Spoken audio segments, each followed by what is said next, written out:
Claro, el 4 acá. Bueno. Dale. Sí, yo creo que en 5 minutos. Bienvenidos a todos a esta 10ª edición del Festival Internacional de Cine Independiente de La Plata, del FestiFric. Y más que nada a esta sección que estamos inaugurando, que se llama 2 o 3 cosas que yo sé de ella, Cineclub en 16 milímetros, que es, bueno, un poco la idea de experimentar cómo era la situación de los cineclub en los 60, 70, con la proyección de películas en 16 milímetros. Nosotros quisimos comenzar con este ciclo y también invitar a gente que pudiera un poco comentar, no solo sobre esa experiencia y también sobre la película. Por eso hoy estamos aquí con Sergio Gol. Un aplauso, por favor. ¿Qué tal? Buenas tardes. Me traje un machete porque lo mío no es el cine sino la música, así que no quiero meter la pata más de lo que tal vez la vaya a meter. No, para mí es un placer estar acá. Esta película, cuando Juan Pablo Ferrer me invitó a participar de esta sección, que me han dicho, esta es la primera edición de la sección, así que espero que si llega a fracasar no me echen la culpa a mí por la presentación. Inmediatamente metí una lista de películas clásicas y rápidamente dije Les Enfants du Paradis, sin ninguna duda. No porque sea un experto en cine francés, sino porque la película, además de producirme una gran fascinación, me trae recuerdos, no diré totalmente gratos, porque la vi en un momento muy difícil de la ciudad y del país, pero recuerdos muy intensos, en todo caso un mix de recuerdos agradables con otros no tanto. Bueno, 2 o 3 cosas que sé sobre esta película, no mucho más que eso, 2 o 3 cosas. La primera sobre el director Marcel Carné, uno de los grandes, un director canónico, él y Renoir, creo que son los 2 grandes directores de un cine francés previo a la Nouvelle Vague. Con esto pasa, si me permite la comparación, que tal vez sea un poco extemporánea, un poco rara, pasa como con la música brasileña. Uno piensa que la música brasileña nació con la bossa nova. Y un día descubre que antes de la bossa nova estaba el samba, el choro, que había décadas de música maravillosa. Y con el cine francés pasa un poco eso también, o pasó un poco eso, en parte porque algunos directores de la Nouvelle Vague, empezando por Truffaut, se ensañaron con el pobre Marcel Carné, le dieron con un caño. Ellos estaban de algún modo haciendo ese gesto parricida para crear una nueva estética, para crear una nueva poética del cine, y Carné cayó en la volteada, se lo acusaba de hacer un cine de cualité, artístico, un poco grandilocuente. Carné empieza en el realismo, un realismo negro con El Muelle de las Brumas, Los Instantes de la Noche y sobre todo Amanece, una película increíble con Jean Gabin del año 39, justo cuando empieza la Segunda Guerra Mundial.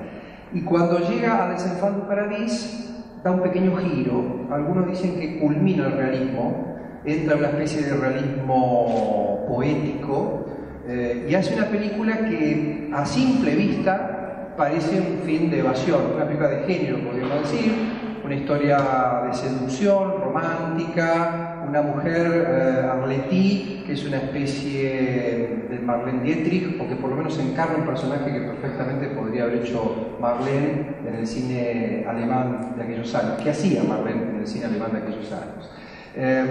La película, y esto es lo segundo que tendría para decir, es fascinante por lo que muestra y es fascinante por lo que no muestra. Lo que muestra es una Francia de la primera mitad del siglo XIX, una Francia en la que las masas populares se habían adueñado del espacio público de algún modo y las escenas fastuosas realmente de una superproducción de las calles de París hechas en estudio. La película se rodó una parte en París y otra parte en Niza, remiten a lo mejor de la tradición francesa, remiten a la poesía de Jacques Baudelaire, remiten a las observaciones que Walter Benjamin hace de la París de Baudelaire, esa París de gente anónima que se cruza entre sí, clases sociales que se entrecruzan, el mundo del teatro, porque los protagonistas forman parte del mundo del teatro, por lo tanto esto es una especie también de muñeca rusa, es el teatro dentro del teatro, o el teatro dentro del cine en todo caso. Pero claro, hay un meta-relato de todo esto, hay como una especie de subtexto. y son las condiciones bajo las cuales se hizo esta película. Esta película se empezó a filmar en 1943 y se estrenó en 1945, es decir, se empezó a filmar bajo la ocupación nazi. Los nazis, los alemanes, entran a París el 14 de junio del 40. Ahí Francia abandona la guerra y queda dividida en dos partes. Una parte es ocupada efectivamente por las tropas del ejército alemán, que es París y todo el norte, toda la zona de Lombardía, y con el resto de Francia arman lo que se llamó la Francia de Vichy, que era la Francia colaboracionista. Por lo tanto, la película se filma una parte bajo la supervisión, bajo la mirada inquisitoria, si la sabía, de los propios alemanes, de los propios nazis, y otra parte en la Francia colaboracionista, dentro de la cual había quedado la ciudad de Niza. Por lo tanto, es muy importante tener en cuenta que, si bien es un film que no cuenta ninguna historia política, hay una situación de clandestinidad que afecta al decorador. Van a ver que la decoración es maravillosa, y especialmente al compositor Joseph Kosma, el autor de Las hojas muertas, con Jacques Prévert, que es el guionista de esta película.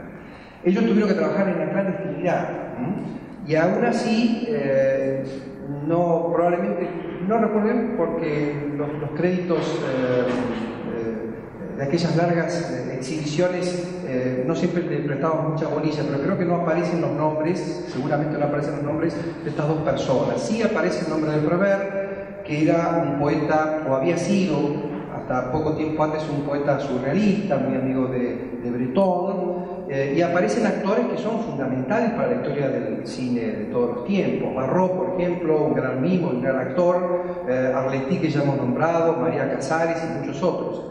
Yo pensaba cuando venía para acá, por un lado, qué fascinante que ha sido el cine de Hollywood, y por otro lado, qué dañino que ha sido el cine de Hollywood, porque en realidad esta gente tenía tanto carisma y era tan importante en el mundo del cine como pueden ser Cary Grant y las grandes divas, las grandes estrellas del Star System americano. Sin embargo, hoy no los recordamos, ¿no? Por lo tanto, esto también me parece que es muy valioso en esta suerte de recuperación de películas clásicas, en este caso de Francia.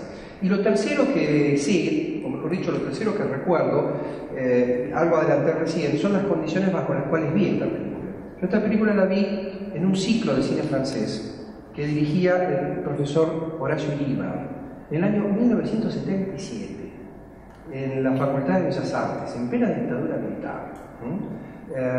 Ese ciclo era maravilloso, se llevó a cabo durante varios años, había empezado un tiempo antes, creo que en el 73, y siguió hasta fines de los 70, fue cambiando de lugares, por momentos en la graduación médica, por momentos en el Colegio de Ingenieros. Yo recuerdo haberla visto justamente en la Facultad de Bellas Artes. Y una cosa que nos dijo Iribar, no me voy a olvidar nunca, así como estoy yo ahora presentando la película, es que esta era una película sobre el valor de la palabra. Efectivamente, es una película que al principio parece un homenaje al cine mudo, porque buena parte de la primera parte, valga la redundancia, transcurre con un lenguaje de cine mudo, el lenguaje de los mimos en realidad. Pero van a ver que los personajes se desviven por decir cosas, por comunicarse, y muchas veces no pueden hacerlo. Haber visto esta película en la Ciudad de La Plata en 1976 y salir de la sala embelesados por la película, pero además con la conciencia de que la película hablaba sobre el valor de la palabra, fue una experiencia inolvidable para mí. Por eso al principio les dije que era una mezcla de recuerdos gratos con recuerdos no tan gratos. Así que todos a disfrutar ahora de Les Enfants du Paradis. Muchas gracias.